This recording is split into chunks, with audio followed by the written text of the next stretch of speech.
শুরুতেই জানিয়ে দিচ্ছি সংবাদ শিরোনামের পর থাকছে বিস্তারিত।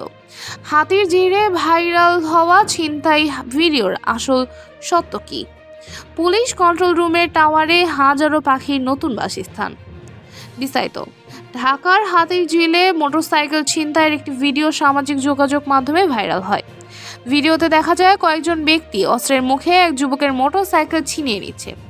স্বাভাবিকভাবেই এটি দেখে আতঙ্কিত হয়ে পড়েন অনেকেই। তবে ঢাকা মেট্রোপলিটন পুলিশ ডিএমপি নিশ্চিত করেছে এই ভিডিওটি কোনো ছিনতাইয়ের ঘটনা নয়, বরং এটি ছিল একটি সচেতনতামূলক প্রচারণার অংশ।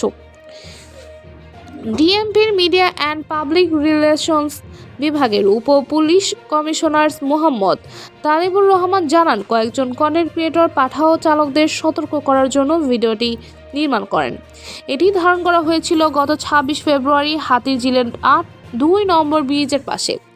ভিডিওতে ব্যবহৃত পিস্তলটিও একটি খেলনা অস্ত্র। তবে ভিডিওটির খণ্ডিত অংশ সামাজিক যোগাযোগ মাধ্যমে ছড়িয়ে দেওয়ার ফলে ভুল তথ্য ছড়ায় এবং জনমনে আতঙ্ক সৃষ্টি হয়।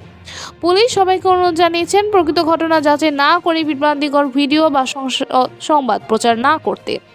এই ঘটনা থেকে আমাদের শিক্ষা নেওয়া উচিত। সোশ্যাল মিডিয়ায় ছড়ানো যে কোনো তথ্য যাচাই করা প্রয়োজন, নয়তো অপ্রত্যাশিত আতঙ্কের শিকার হতে পারি আমরা সবাই।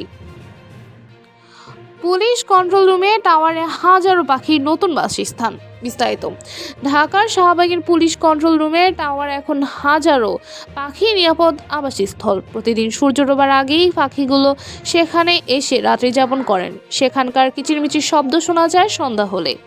স্থানীয়দের মতে একসময় আব্দুল গনি রোড এবং ঢাকা বিশ্ববিদ্যালয় এলাকার বড় বড় গাছ ছিল, সেখানে শঙ্খচিলরা রাত্রি যাপন করত।